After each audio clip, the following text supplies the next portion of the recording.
Hello, my name is Caleb Smith with the Rocket Miner newspaper, here to provide an update for January 13th, 2021. A lot of stuff happened today, and we'll get to some of the big headlines, such as what's going on in D.C. But I want to concentrate my attention at the start with the coronavirus. It's been a little while since I've given a global picture, and I want to partially turn our attention to that because we're about to pass a very disappointing milestone. Looking at figures from Johns Hopkins University of Medicine and its coronavirus resource tracker, the total number of global deaths is about to surpass a recorded 2 million people. Just according to their tally, right now it sits at 1,976,509 people, and that includes 384,604 people from the United States. Looking at the total number of cases, we're sitting at 92,291,033 people.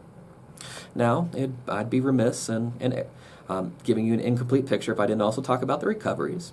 And globally, we're looking at 50,947,389 people who've recovered. That's great news. That's something worth being happy about. But that 2 million milestone just gives me pause. Especially since the fact that in the United States, the daily rate remains high.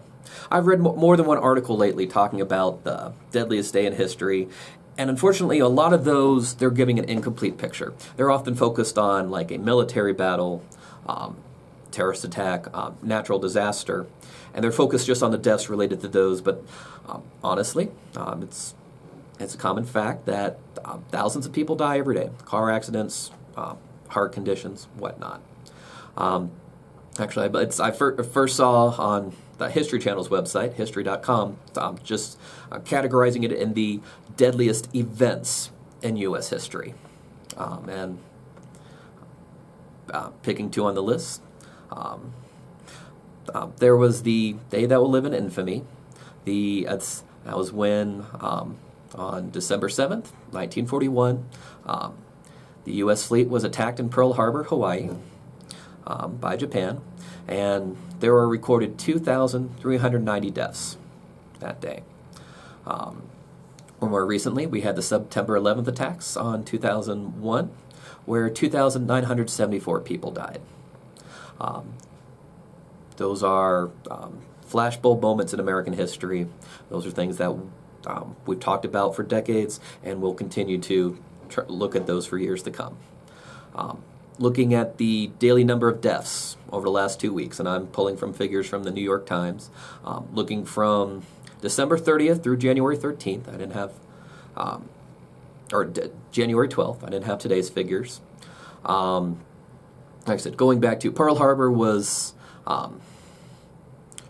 2,390 deaths. In 11 out of the last 14 days during that period, there were more deaths related to the coronavirus during that period. And September 11th attacks was 2,974.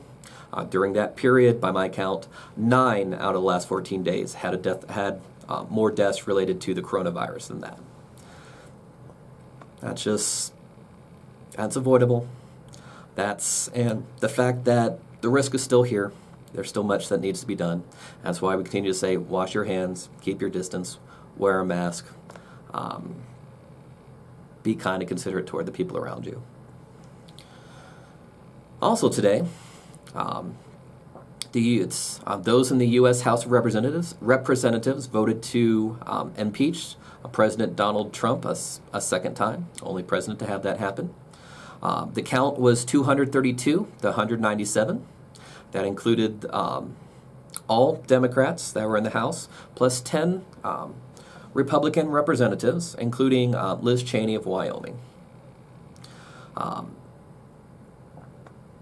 And one other topic I want to touch on today would be intergovernmental meeting that actually just concluded not even a half hour ago at Rock Springs City Hall, and include in person, in the council chambers, in the city offices, and people zooming in from other places virtually. There were representatives from Sweetwater County, Rock Springs, Green River, Granger, Wamsutter, Bear Oil, and Superior. And the topic of discussion are what are areas that potentially that they could combine for partnerships, just work together to find some savings, continue services at a time when we know budget funding's been tight and it's going to be getting tighter. They looked at a lot of topics that their primary concentrations were just a handful. More than one person noted that you can't do a lot of things well. It's best to concentrate on just a few. But some of their priorities included ambulance service, special purpose tax, or six-penny tax as we said in the past, joint communications, centralized inventory. That means just what if we bought our toilet paper in bulk? What other items can, if we buy a larger amount and then distribute it through the group, that we can see additional savings? And also economic development.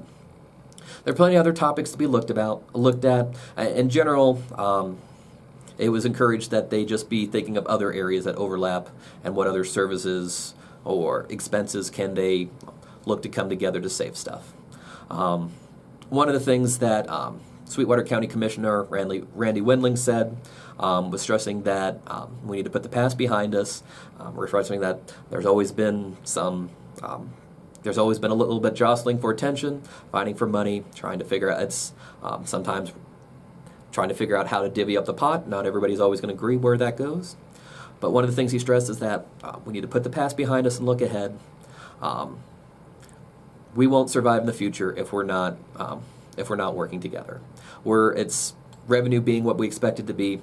One of his general messages is that we can't survive alone. We'll be better off if we work together. And generally, I think that's a message that we can apply to a lot of other areas in life and strife, and look for what we can do together. My name's Caleb Smith with the Rocket Miner newspaper. Wishing you a good day and a safe tomorrow. Bye.